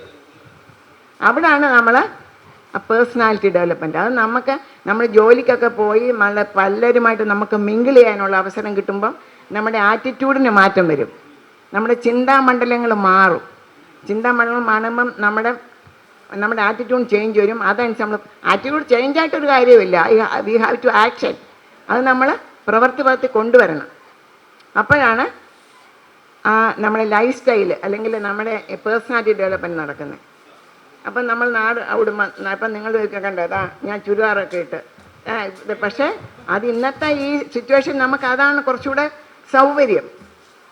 കുറച്ചുകൂടെ സൗകര്യമായിട്ട് നമുക്ക് വരാനും പോകാനും എളുപ്പം പറ്റുന്ന ഡ്രസ്സായതുകൊണ്ടും കുറച്ച് മാന്യമായിട്ടാണ് എനിക്ക് തോന്നുന്നത്. അപ്പം അതുകൊണ്ട് ആ ലൈഫ് സ്റ്റൈൽ നമുക്ക് എടുക്കണമെങ്കിൽ നമ്മളെ ചിന്താഗതിക്കും, ഇത്രയും വയസ്സായി ഇനി അവരൊക്കെ എന്ത് ചിന്തിക്കും എന്ന് ഞാൻ ചിന്തിച്ചാൽ തീർന്നു. എനിക്ക് എൻ്റെ ഇതാക്കൂല. അപ്പം എന്നെ വെച്ചു ഡയബറ്റിക് ഇല്ലേ, അയ്യോ ചിക്കനും ഒക്കെ തിന്നുമോ? ഞാൻ ചിക്കൻ തിന്നുമോ എന്നോ, അതെന്നാ ചോദ്യമാ? ചിക്കനും ഞാൻ എല്ലാം കഴിക്കും, അതിൻ്റെ മിതമായ രീതിയിൽ ആവശ്യത്തിന് കഴിക്കും. നമ്മൾ ലൈഫ് സ്റ്റൈൽ മാറുമ്പോൾ എപ്പോഴാണ് ഇതെല്ലാം കിട്ടുന്നത്? എപ്പോഴാണ് ഇതെല്ലാം കിട്ടണമെങ്കിൽ ആദ്യം ഞാൻ പറഞ്ഞ ഫിനാൻഷ്യൽ ഫ്രീഡം. അതിനെന്ത് വേണം? ജോലിക്ക് പോകണം. ജോലിക്ക് പോയി കഴിയുമ്പോൾ നമ്മുടെ ഫിനാൻഷ്യൽ ഫ്രീഡമായി, നമ്മുടെ ലൈഫ് സ്റ്റൈൽ മാറും, നമ്മുടെ ചിന്താഗതികൾ മാറും. പിന്നെ വീട്ടിലുള്ളവർ നല്ല മര്യാദ പഠിക്കും. അത് ഏറ്റവും നല്ല കാര്യം. വീട്ടിലുള്ളവർ അമ്മ ഭർത്താവ് വളയിട്ട് കൈകൊണ്ട് വിളമ്പി കൊടുത്തേലേ ചോറുണ്ണു ചില ആണുങ്ങൾ. നടക്കുമോ? തന്നെത്താനെ വിളമ്പി തിന്നേ പറ്റൂ. അങ്ങ് കഴിക്കണം. കാരണം സ്ത്രീയും പുരുഷനും ഒരേപോലെ. ഇപ്പം രാവിലെ ഒരുതപ്പെട്ട പുരുഷന്മാരൊക്കെ അടുക്കളയിൽ കയറി പെണ്ണുങ്ങൾക്ക് സഹായിച്ചു കൊടുക്കണം കേട്ടോ. അങ്ങിരിക്കുന്ന പുരുഷന്മാർ രാവിലെ സ്ത്രീകളുടെ കൂടെ അടുക്കളയിൽ കയറി വല്ലതൊക്കെ അരിഞ്ഞ് പെറുക്കി അല്ലെങ്കിൽ ഒരു കൊച്ചു വർത്താനമൊക്കെ പറഞ്ഞേ, അപ്പം അവരും ഒരു ബൂസ്റ്റപ്പാവും. വഴക്കൊന്നും പറയല്ലേ, രാവിലെ ആ മൂടേ കളഞ്ഞു പോകും. അപ്പം ഞാൻ പറയാൻ കാര്യം, അപ്പം നമുക്കൊരു ഹാർമണി ആ വീട്ടിൽ, ഒരു ഹാർമണി വീട്ടിൽ വരും. ഞാനെപ്പോഴും പറയും, ഞങ്ങളുടെ അടുക്കള എന്ന് പറയുന്നത്, നമ്മുടെ ഇതിനെ പറയുന്നത് അൾത്താരയാണെന്ന്. അൾത്താര അടുക്കള അൾത്താരയാവണം. അല്ലെങ്കിൽ നിങ്ങൾ പൂജാമുറി പോലെ ആവണം. എങ്ങനെയാ? വൃത്തി വെടിപ്പ് ഒന്നുമില്ല. നല്ല മ്യൂസിക്, നല്ല നമുക്ക് ഇഷ്ടമുള്ള പാട്ടുമൊക്കെ അങ്ങോട്ട് വെച്ചോണ്ട് നിങ്ങൾ ജോലി ചെയ്തേ. എത്ര രസമാണ്. വല്ലതും പറയാൻ വരുന്ന ഒത്തിരി സൗണ്ട് കൂട്ടിയാൽ മതി പാടിൻ്റെ, നോക്കോളൂ. അപ്പം ഞാൻ പറയാൻ കാര്യം, ഇതെല്ലാം വേണമെങ്കിൽ നമുക്ക് ഈ പറഞ്ഞ ആദ്യത്തെ കാര്യം വേണം, ജോലിക്ക് പോകണം. അപ്പം ജോലിക്ക് പോയാൽ ഈ പറഞ്ഞ എല്ലാ കാര്യങ്ങളും നമുക്ക്. അതുകൊണ്ട് ഞാൻ എന്ത് ചെയ്തു, പിന്നെ ആണുങ്ങൾ അവരും നമുക്ക് അഡ്ജസ്റ്റ് ചെയ്യാൻ പഠിക്കും. നമ്മളില്ലെങ്കിൽ അവർ ഒരു നേരത്തെ ആഹാരം കഴിച്ചു, ചേട്ടാ ആഹാരം കഴിച്ചിട്ട് സാമ്പാർ എടുത്ത് ബാക്കി ഫ്രിഡ്ജ് വെച്ചേക്കണേ, അത് തോരനെടുത്ത് ബാക്കി ഫ്രിഡ്ജ് വെച്ചേക്കണേ, അല്ലെ ചീത്തയായിപ്പോവും. വെച്ചാലും വെച്ചില്ലെങ്കിൽ നമ്മൾ പറയാനുള്ളത് പറയും. ഞാൻ പറയാം അവിടെ വലുതായിട്ട് എഴുതി വെച്ചേക്കാൻ, സാമ്പാർ ഫ്രിഡ്ജ് വെക്കണം, അല്ലെങ്കിൽ തോരൻ ഫ്രിഡ്ജ് വെക്കണം, ബാക്കി ഇരുന്നാൽ ചീത്തയായിപ്പോവും. ഇവർ കഴിക്കുമ്പോൾ നോക്കിയിരിക്കും, കഴിക്കത്തുമില്ല, ചീത്തയായിപ്പോവും. അപ്പം ഞാൻ പറഞ്ഞ അവർക്കും കുറച്ച് ഉത്തരവാദിത്തങ്ങൾ കൂടും. ഒരു വീട്ടിൻ്റെ ഒരാൾ മാത്രം, ഒരു കാളവണ്ടി ഒരു കാള മാത്രം വലിച്ചുകൊണ്ട് പോയാൽ കാര്യം നടക്കുമോ? രണ്ടും കൊണ്ട് ഒരുമിച്ച് പോയാൽ വീട്ടിലെ എല്ലാ കാര്യങ്ങൾക്കും. മാത്രമല്ല നമുക്ക് പിന്നെ നമ്മുടെയൊക്കെ സ്റ്റാറ്റസിനൊരു ഗമ വരും വീട്ടിൽ. നമുക്ക് തന്നെ ഒരു ഇതുണ്ട്, ആത്മാ.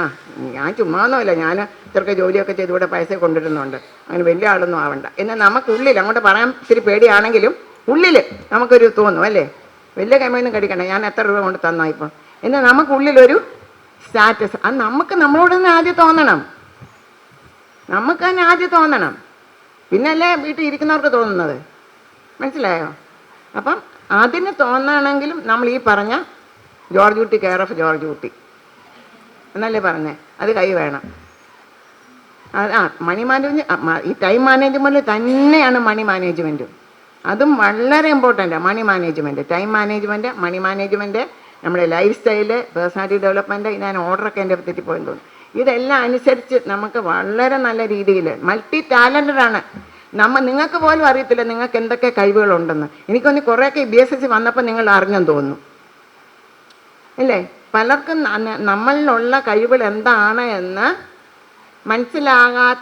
ആകുന്നില്ലായിരുന്നു. പക്ഷെ ഇവിടെ ജോലിക്ക് വന്നതിന് ശേഷം നമുക്ക് ഒത്തിരി സാറിങ്ങനെ ഓരോ ഉത്തരവാദിത്തങ്ങൾ ഏൽപ്പിച്ചപ്പം ആദ്യം ചെറിയൊരു വിഷമമൊക്കെ തോന്നുമെങ്കിലും പിന്നെ നമ്മൾ അതിൻ്റെ ആ വർക്കിലേക്ക് ആഴത്തിൽ ഇറങ്ങി കഴിയുമ്പോൾ നമുക്ക് പലരോട് ചോദിച്ചും എടുത്തും നമുക്ക് നമ്മുടെ കപ്പാസിറ്റി, നമ്മുടെ കാലിബർ, നമുക്ക് എന്തൊക്കെ നമ്മളെ കൊണ്ട് ചെയ്യാൻ കഴിയുമെന്നുള്ളത് അപ്പോഴാണ് മനസ്സിലാകുന്നത്. നമ്മൾ ഒരിക്കൽ പോലും ചിന്തിക്കാത്ത തരത്തിലുള്ള കഴിവുകളുടെ ഉറവിടങ്ങളാണ് നിങ്ങൾ ഓരോരുത്തരും.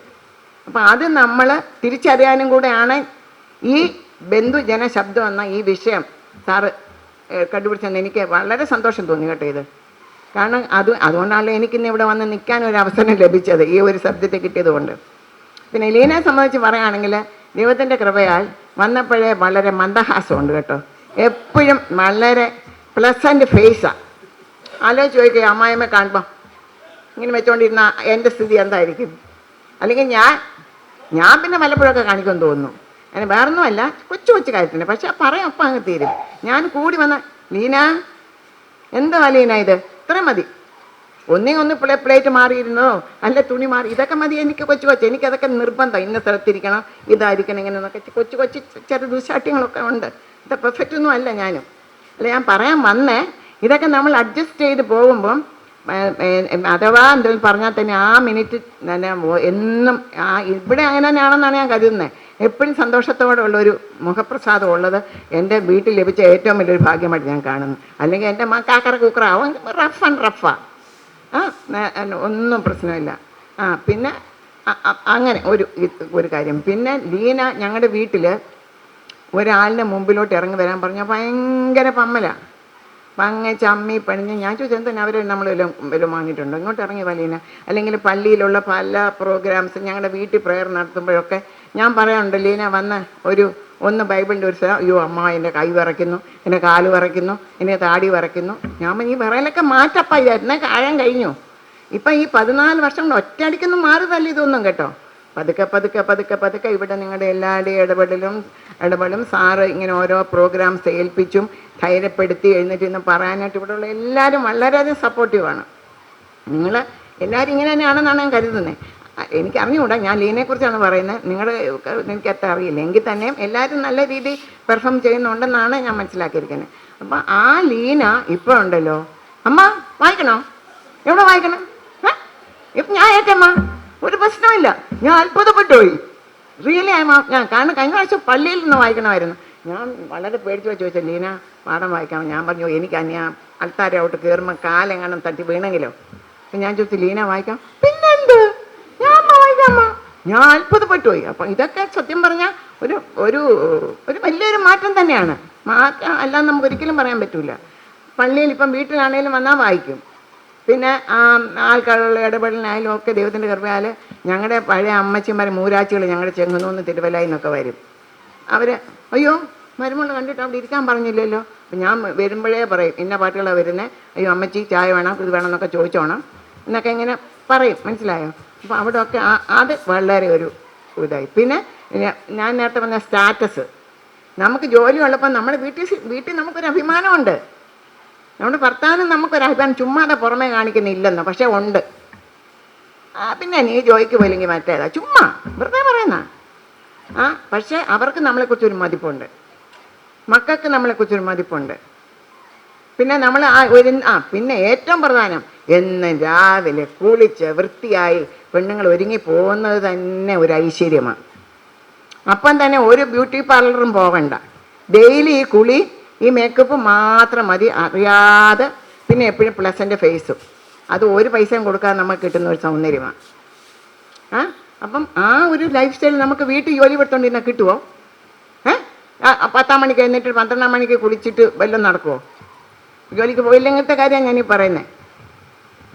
അപ്പം ആ ലൈഫ് സ്റ്റൈൽ നമ്മുടെ വീട്ടിൽ നമുക്ക് നമ്മളെക്കുറിച്ച് തന്നെ ഒരു അഭിമാനം, നമ്മുടെ വീട്ടിലെ മക്കൾക്ക് നമ്മുടെ ഹസ്ബൻഡിന് ഒരു അഭിമാനം, നമ്മുടെ കുടുംബങ്ങൾക്ക്. ഞാൻ കഴിഞ്ഞ ദിവസം എൻ്റെ നാട്ടിൽ എൻ്റെ ഒരു സുഖമില്ലാത്ത വിവരം അറിയാൻ വേണ്ടി വിളിച്ചു.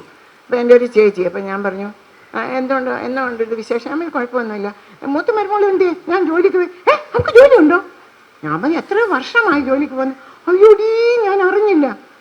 കാരണം അപ്പം ആ സ്വരം കേൾക്കുമ്പോൾ അതൊരു വലിയൊരു അല്ല അവർക്കത് എന്തൊരു വലിയൊരു അവർക്ക് വിചാരിക്കാത്ത ഒരു അത് ഉടനെ പിന്നെ അത് പിന്നെ നിങ്ങൾ തിരുവനന്തപുരത്ത് കല്ലേടി താമസിക്കുന്നേ, അപ്പം പിന്നെ നിങ്ങൾക്ക് അവിടെ ഞാൻ ഇവിടെ ജോലിക്ക് നല്ല കൊച്ചു പഠിച്ചുകൊണ്ടാണ് ജോലി കിട്ടിയത്.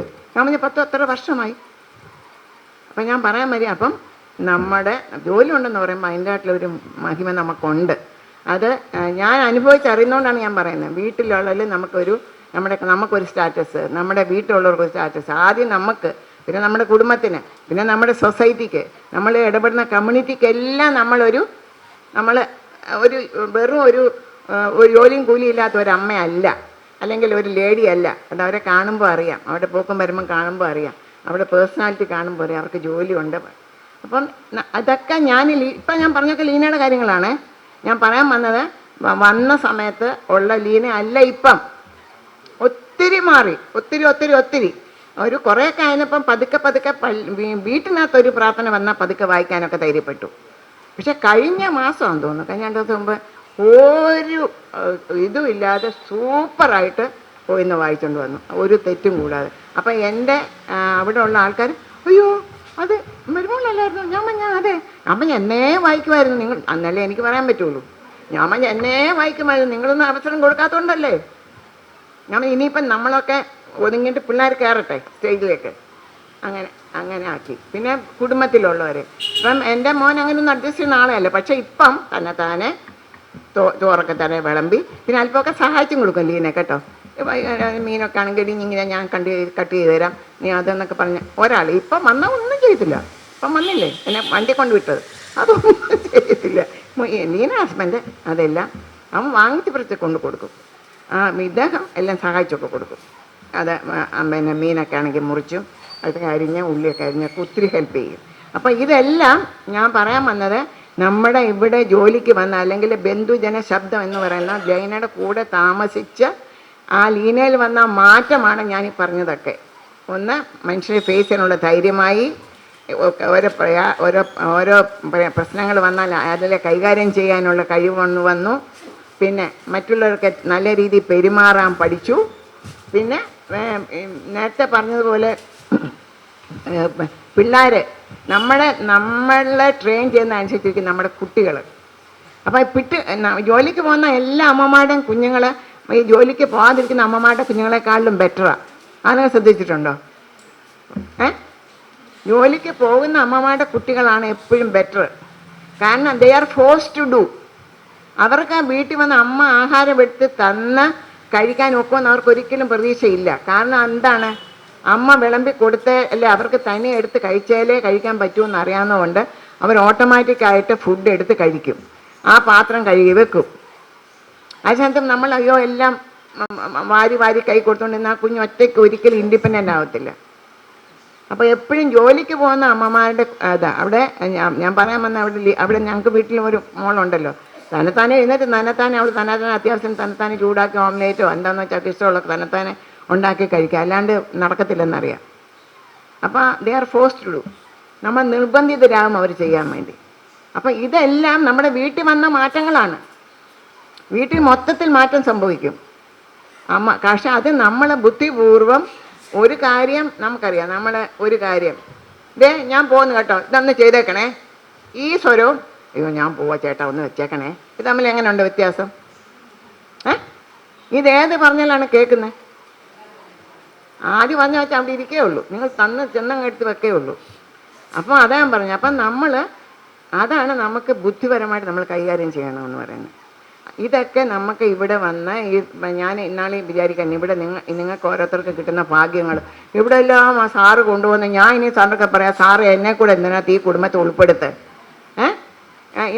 ഇപ്പം നമ്മുടെ ഈ ഭാരത സമാജ് അത് ഏതാണ്ട് 73 വർഷമായി. 1952 പണ്ഡിറ്റ് ജവഹർലാൽ നെഹ്റുവിൻ്റെ പ്ലാനിംഗ് കമ്മീഷനിൽ സ്ഥാപിച്ച ഇതാണിത്, ഈ ഭാരത സമാജ് എന്ന ഈ ദേശീയ വികസന ഏജൻസി. 73 വർഷമായി. 75 വർഷമാകുമ്പം പ്ലാറ്റിനം ജൂബിലിയാണ്. അപ്പോൾ പ്ലാറ്റിനം ജൂബിലിന് എന്താണ് സാറ് പ്ലാൻ ചെയ്തിരിക്കുന്നത് അറിയില്ല. എന്തായാലും പ്ലാറ്റിനം ജൂബിലിയിലേക്ക് എത്തിക്കൊണ്ടിരിക്കുക. ഞാൻ സാറിനൊക്കെ പറയാൻ പോവാം, സാറേ പ്ലാറ്റിനം ജൂബിലിയിൽ എന്നെ കൂടെ ഉൾപ്പെടുത്തണമെന്ന്. കാരണം എന്തായാലും എങ്ങും ഒറ്റയ്ക്ക് പോകാനുണ്ട്. ഇതാകുമ്പോൾ നിങ്ങൾ ഇത്രയും പേര് എൻ്റെ കൂടെ ഉണ്ടല്ലോ, I can come with you anywhere, എവിടെ വേണേലും കൂടെ വരാം. അപ്പം കാരണം അത് നല്ല രീതിയിൽ നമുക്ക് മുന്നോട്ട് കൊണ്ടുപോകും. ഇവിടെ ഇരിക്കുന്ന ഓരോരുത്തരും, എനിക്ക് പറയാനുള്ള ഇത്ര മാത്രമേ ഉള്ളൂ, ഇവിടെ ഇരിക്കുന്ന ഓരോരുത്തരും ഞാൻ എന്തായിരുന്നു, നിങ്ങൾ വന്ന വർഷം കൂട്ടിക്കോണം, ഇപ്പം ഞാൻ എന്താണ്, ഇനി ഞാനിവിടെ എന്തൊക്കെ ചെയ്യണം, എനിക്ക് എന്തൊക്കെ മാറ്റം വന്നു, എൻ്റെ വീട്ടിൽ എന്തൊക്കെ മാറ്റം വന്നു, എന്തെങ്കിലും നേട്ടമാണോ കോട്ടമാണോ, ചിലപ്പം ചില ചെറിയ ചെറിയ പ്രശ്നങ്ങളൊക്കെ വന്ന് കാണും. അതൊക്കെ എല്ലാം ഒരുക്കുന്നുണ്ടെങ്കിലും എല്ലായിടത്തും ഇപ്പം പെർഫെക്റ്റ് 100% ഇതായിരിക്കണമെന്നില്ല. എങ്കിലും എന്തായാലും മൈനസിനൊക്കെ പ്ലസ് തന്നെയാണ് കൂടുതൽ, അല്ലേ? നേട്ടങ്ങൾ തന്നെയാണ് നമുക്ക് കൂടുതൽ. ഇപ്പം ഫിനാൻഷ്യൽ ഫ്രീഡം ആയാലും പിന്നെ മണി മാനേജ്മെൻ്റ് ആയാലും ടൈം മാനേജ്മെൻറ്റ്, ഇതെല്ലാം നമ്മളിൽ ഒതുങ്ങുന്ന കാര്യങ്ങളാണ്. നമുക്ക് കിട്ടിയിട്ടുള്ള കഴിവുകളെ നമ്മൾ കണ്ടെത്തി നിങ്ങൾ തന്നെ അതിനെ പ്രോത്സാഹിപ്പിച്ച് മുന്നോട്ട് കൊണ്ടുവരണം. എന്തായാലും പിന്നെ എനിക്ക് ലീനയുടെ പ്രതിനിധിയായിട്ട് ഇവിടെ നിന്ന് സംസാരിക്കാൻ കഴിഞ്ഞതിൽ വളരെ സന്തോഷമുണ്ട്. പിന്നെ ഇതിനൊരു വേദി ഒരുക്കി തന്ന എല്ലാവരോടും എൻ്റെ ഹൃദയം നിറഞ്ഞ നന്ദി ഞാൻ അറിയിച്ചുകൊണ്ട് ഞാൻ എൻ്റെ വാക്കുകൾ കൊടുക്കുന്നു. മറുപടി പ്രസംഗത്തിനായിട്ട് ലീന മാത്യുവിനെ ക്ഷണിക്കുന്നു. ഏവർക്കും നമസ്കാരം. ഞാനിവിടെ വന്നിട്ട് 14 വർഷമായി. 2010 അമ്മ പറഞ്ഞതുപോലെ അമ്മയാണ് മുൻകൈ എടുത്ത് എന്നെ സാറിന് വന്ന് കണ്ട് ജോലിക്ക്, അതൊരു ഭാഗ്യം തന്നെയാണ്. അന്ന് അമ്മായി അമ്മ ഒരു ജോലിക്ക് വിടാന്ന് പറഞ്ഞത്, ഞാൻ ഇന്നിവിടെ നിൽക്കണമെങ്കിൽ അതിൻ്റെ ക്രെഡിറ്റ് അമ്മയ്ക്ക് തന്നെയാണ്. ഇല്ലായിരുന്നെങ്കിൽ ഈ പറഞ്ഞ പോലെ അടുക്കളയിൽ ഒതുങ്ങി കിടക്കുമായിരുന്നു എൻ്റെ ജീവിതം. അമ്മ പറഞ്ഞതുപോലെയാണ്, അത് സത്യമായിട്ടുള്ള കാര്യമാണ്. കാരണം എപ്പോഴും ആൾക്കാരാണ്, അടുക്കളയിൽ നിന്ന് ഇറങ്ങാൻ സമയം ഇപ്പോൾ പോലും ഇല്ല, എന്നാൽ എപ്പോഴും അടുക്കളയിലാണ്. നമുക്ക് ആ ഒരു ഇതാണ്. ഇനി ഇവിടെ വന്നിട്ട് അമ്മ പറഞ്ഞാലേ പെട്ടെന്നല്ല എനിക്ക് മാറ്റം വന്നത്, 14 വർഷമായി. പതുക്കെയാണെന്ന് പറഞ്ഞാൽ എനിക്കൊരു പേടിയായിരുന്നു. ഏറ്റവും ഉദാഹരണം, ഈ മൈക്കിൻ്റെ ഫ്രണ്ടിൽ വന്ന് നിൽക്കുന്നത് എൻ്റെ ഏറ്റവും വലിയ നേട്ടമാണ്. അത് ഞാൻ BSSC വന്നിട്ടുണ്ടായതാണ്.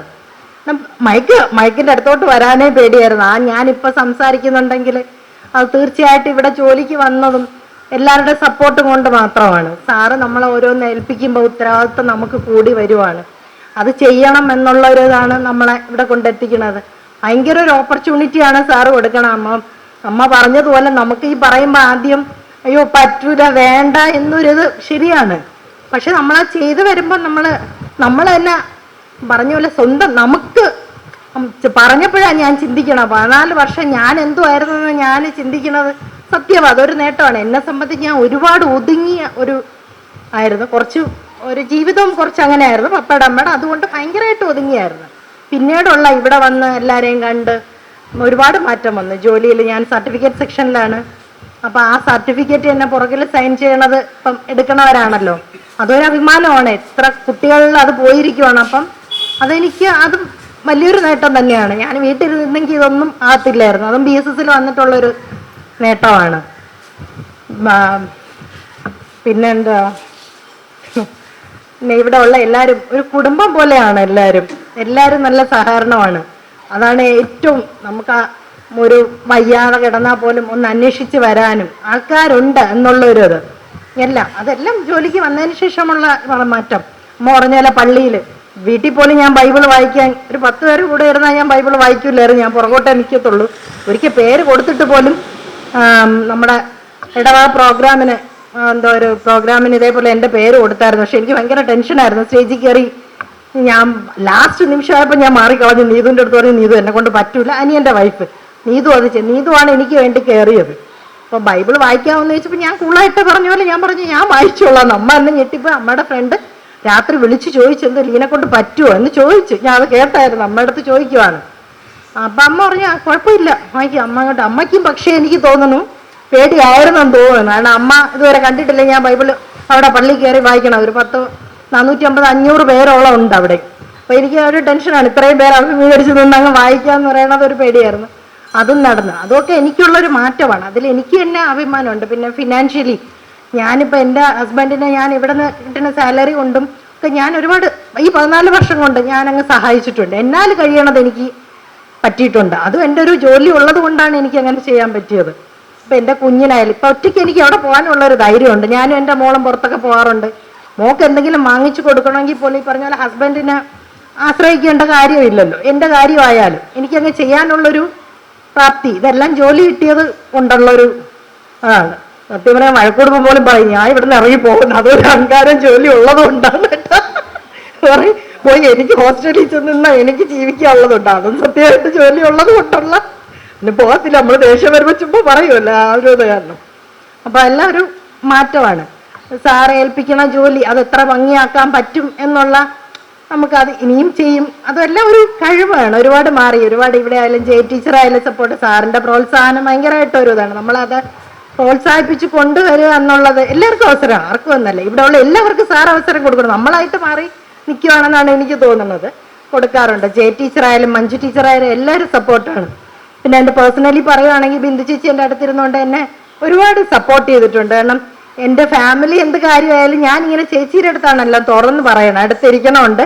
അപ്പോൾ എന്നെ ഒരു ഉപദേശിക്കുക, എൻ്റെ എനിക്ക് എന്തുവാണ് ഇഷ്ടം, എൻ്റെ ഹോബി എന്തുവാണ് അതൊന്ന് തിരഞ്ഞെടുക്കുക. എന്നെ കുറേ, കാരണം എനിക്ക് ഒരുപാട് പെട്ടെന്ന് ടെൻഷനും ഡിപ്രഷനും ഒക്കെ ആവാറുണ്ട് ഞാൻ. അപ്പം അതുകൊണ്ട് എനിക്ക് ധൈര്യമായിട്ടൊന്ന് തുറന്ന് പറയാൻ പറ്റും ബിന്ദു ചേച്ചിയുടെ അടുത്ത്. അപ്പോൾ ബിന്ദു ചേച്ചി എനിക്കൊരു കൗൺസിലിംഗ് പോലെയൊക്കെ അതെനിക്ക് ഭയങ്കരമായിട്ടുള്ളൊരു നേട്ടമാണ്. മൊത്തത്തിൽ എനിക്ക് എൻ്റെ ഇതെന്ന് പറഞ്ഞാൽ എൻ്റെ വീടും ഈ പറഞ്ഞ പോലെ BSSും ആണ് എൻ്റെ ലോകം. ഒന്ന് ഇവിടെ സാറ് ഡൽഹിയിൽ എനിക്ക് പ്ലെയിനിൽ കയറാൻ ഭയങ്കര പേടിയായിരുന്നു കേട്ടോ. അത് അമ്മയുടെ അമ്മ കൂടെ ഉള്ളതുകൊണ്ട് അമ്മ എനിക്കൊരു ധൈര്യമാണ്. അമ്മ എനിക്ക് പേടിയുമാണ്, ഈ പറഞ്ഞ പോലെ ഒരു ധൈര്യവുമാണ്. എവിടെ പോയാലും ഞാൻ അമ്മയെ ഒന്ന് മുൻനിർത്തിയാണ് പോണത്. അപ്പം അമ്മ ഉള്ളതുകൊണ്ട് ഒരിക്കൽ കൽക്കട്ടയിൽ ചേച്ചിയുടെ അടുക്ക പോയായിരുന്നു, ഞാനും മോളും കൂടെ. ഭയങ്കരമായിട്ട് പേടിയായിരുന്നു കേട്ടോ. എനിക്ക് പ്ലെയിനിൽ എന്തോന്ന് എനിക്ക് ഭയങ്കര പേടിയായിരുന്നു. പോയി. അപ്പം ആ ഒരു പിന്നെ അത് കഴിഞ്ഞ് മിക്ക യാത്രകളും ഞാൻ എൻ്റെ വീട്ടിൽ നിന്നുള്ളത് ഒഴിവാകും. അതുമല്ല പിന്നെ അതല്ലാണ്ട് കൂടുതൽ യാത്ര അങ്ങനെ പോകാറുമില്ല. ചേച്ചിയുടെ കൂടെയാണ് പോണത്. ഹസ്ബൻഡ് അങ്ങനെ പുറത്തോട്ടൊന്നും അധികം പോകാത്ത ആളാണ്. ഏറ്റവും ഇത് ഞാൻ ഇവിടെ വന്നിട്ടാണ് സത്യത്തിൽ എല്ലായിടവും പോയിട്ടുള്ള. സാറ് ഡൽഹി കൊണ്ടുപോയി, ആ ഹോട്ടലും എല്ലാം നല്ല, നമുക്ക് താമസ സൗകര്യം പോലും ഇന്ന് വരെ നമുക്ക് സ്വപ്നത്തിൽ പോലും വിചാരിക്കാൻ പറ്റാത്ത ഒരു കാര്യമാണ്. കാരണം ഫ്രീ ആയിട്ടൊക്കെ കൊണ്ടുപോകാന്ന് പറഞ്ഞാൽ അതൊരു അഭിമാനമാണ്. വീട്ടിൽ തന്നെ ചെന്ന് പറയണത് തന്നെ നമുക്കൊരു അഭിമാനമല്ല. നമ്മൾ BSSC വർക്ക് ചെയ്തുകൊണ്ട് നമ്മളെ കൊണ്ടുപോയെന്ന് പറയുമ്പോൾ തന്നെ അവിടെ എല്ലാവർക്കും ഭയങ്കര കാര്യമാണ്. എൻ്റെ ചേട്ടനാണെങ്കിൽ ഫ്രണ്ട്സിൻ്റെ അടുത്തൊക്കെ പറയും, ലീനയുടെ ഓഫീസിൽ ഇങ്ങനെ കാണും, അവിടെ ജോലി കിട്ടിയിരുന്നെങ്കിൽ എന്നാണ് അവർ പറയണത്. കാരണം ഒരിടത്തും ഇല്ല അങ്ങനെ ഒരു ഇത്. ഡൽഹിയിൽ, ചെന്നൈ ഒന്നും ഞാൻ പോയിട്ടില്ല. അപ്പം എന്നെ സംബന്ധിച്ച് അത് എനിക്ക് ഭയങ്കരമായിട്ട് എനിക്ക് ജീവിതത്തിൽ മറക്കാൻ പറ്റാത്ത കാര്യങ്ങളാണ് BSSൽ വന്നിട്ടുണ്ടായത്. പിന്നെ ഇവിടെ അമ്പലത്തിൽ എല്ലാവരും ഫ്രണ്ട്സിൻ്റെ ഒക്കെ കൂടെ കഴിക്കാൻ പോകും. അതും ഞാനിവിടെ BSSC വന്നിട്ടാണ് പോണതും. അങ്ങനെ പിന്നെ നമുക്കിവിടെ വന്നിട്ടെന്ന് പറഞ്ഞാൽ എപ്പോഴും പ്രോഗ്രാംസ് ഉണ്ട്. കുറേ പ്രമുഖ വ്യക്തികളെ കാണാനും പറഞ്ഞാൽ നമ്മൾ വീട്ടിൽ ഇരിക്കുമ്പോൾ നമുക്ക് ആരെയും അറിഞ്ഞൂടാ. രാഷ്ട്രീയക്കാരെ പോലെ എനിക്ക് അധികം പേരെയൊന്നും അറിഞ്ഞൂടായിരുന്നു. ഇവിടെ വന്നിട്ടാണ് ഒരുപാട് പേര്, അവരെയൊക്കെ കാണാൻ, അവരുടെ പ്രസംഗങ്ങൾ കേൾക്കാനും അതിനൊക്കെ ഒരു ഭാഗ്യം കിട്ടി. എല്ലാം കൊണ്ടും അതൊക്കെ എല്ലാവരും ഭാഗ്യം തന്നെയാണ് വന്നത്. ഏറ്റവും അമ്മ ഇവിടെ വന്ന് പറഞ്ഞ പോലെ സാറിനെ കണ്ട് ജോലിക്ക് എന്തോ ദൈവഭാഗ്യം ഞാൻ ഇവിടെ നിൽക്കാൻ ദൈവത്തിൻ്റെ ഒരു ഇത് കൊണ്ട് അതിപ്പോഴും ഞാൻ അമ്മയോട് നന്ദി പറയുവാണ്. കാരണം അല്ലെങ്കിൽ പറഞ്ഞ പോലെ അടുക്കളയിൽ ഒതുങ്ങി കൂടേണ്ട എൻ്റെ ജീവിതം ഇവിടെ വന്ന് നിൽക്കുവാണ്. അപ്പം അതൊരു ഏറ്റവും വലിയ നേട്ടമാണ് BSSൽ വന്നതിന് ശേഷം. ഇതുപോലൊരു BSS പോലെ, കാരണം വേറൊരുടെ എനിക്ക് തോന്നുന്നില്ല ഇത്രയും നല്ലൊരു ഇത് കിട്ടുമെന്ന്. അപ്പം ഇവിടെ വന്നുകൊണ്ട് എനിക്ക് നേട്ടം ഉണ്ടായിട്ടുള്ള എൻ്റെ വീട്ടിലും ഞാൻ ഒരുപാട് ഹെൽപ്പ് ചെയ്തിട്ടുണ്ട്. അതുകൊണ്ട് എനിക്ക് അഭിമാനം, നമുക്ക് ഈ പറഞ്ഞ പോലെ ജോലി ഉണ്ടെന്ന് പറയുമ്പോൾ തന്നെ അതൊരു അഭിമാനമാണ്. ആ പോസ്റ്റ് അസിസ്റ്റന്റ് ഡയറക്ടർ എന്തോ ആണെന്നൊക്കെ പറയുമ്പോൾ തന്നെ മൊത്തത്തിലൊരു അഭിമാനമാണ്. എൻ്റെ വീട്ടിലായാലും പുറത്തായാലും ഒക്കെ ഒരു അഭിമാനമാണ്.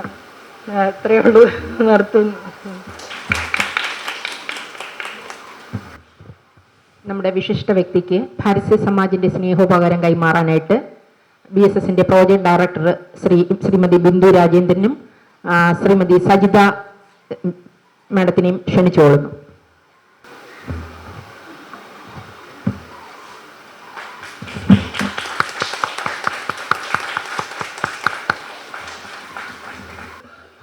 യോഗ നടപടികൾ അവസാനിക്കുകയാണ്. നന്ദി പറയാനായിട്ട് ശ്രീമതി ശ്രീലതയെ ക്ഷണിച്ചു കൊടുക്കുന്നു. എല്ലാവർക്കും നമസ്കാരം. ഭാരതീയ സമാജിൻ്റെ ബന്ധുജന ശബ്ദം എന്ന പരിപാടിയിൽ പങ്കെടുത്ത വിശിഷ്ട വ്യക്തിക്കും മറ്റു കുടുംബാംഗങ്ങൾക്കും നന്ദി രേഖപ്പെടുത്തുക എന്നുള്ളതാണ് എൻ്റെ കർത്തവ്യം. അതിലാദ്യമായി സ്വാഗത പ്രസംഗം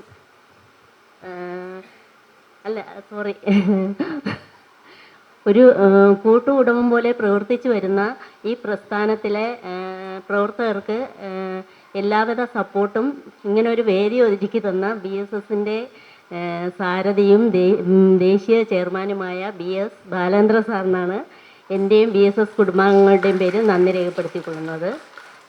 അടുത്തതായി ഇവിടെ സ്വാഗത പ്രസംഗം നടത്തിയ ജോയിൻറ്റ് ഡയറക്ടർ സിന്ധു മധു, ഡെപ്യൂട്ടി ഡയറക്ടർ അധ്യക്ഷസ്ഥാനം വഹിച്ച സജിത മേഡം, പ്രോജക്റ്റ് ഡയറക്ടർ അധ്യക്ഷസ്ഥാനം വഹിച്ച ഉദ്ഘാടന പ്രസംഗം നടത്തിയ ബിന്ദു രാജേന്ദ്രൻ എന്നിവർക്കും ഞാൻ എൻ്റെയും BSS കുടുംബാംഗങ്ങളുടെ പേര് നന്ദി രേഖപ്പെടുത്തിക്കൊള്ളുന്നു.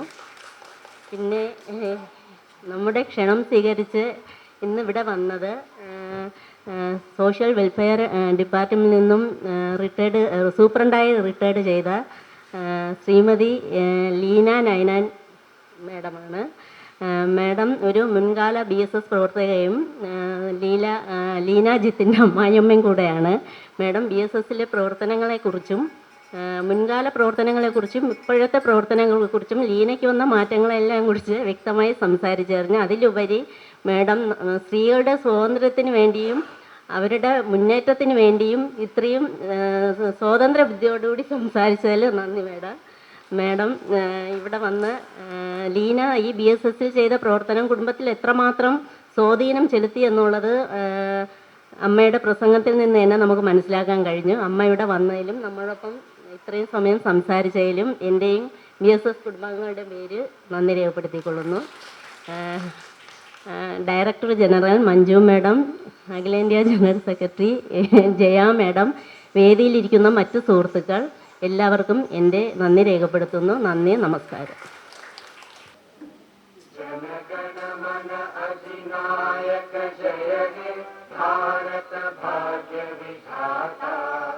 पंजाब सिंध गुजरात मराठा द्राविड उत्कल बंगा विंध्य हिमाचल यमुना गंगा उज्जल जलधि तरंगा तव शुभ नामे जागे तव शुभ आशीष मांगे गाहे तव जय गाथा जन गण मंगलदायक जय हे भारत भाग्य विधाता जय हे जय हे जय हे जय जय जय जय हे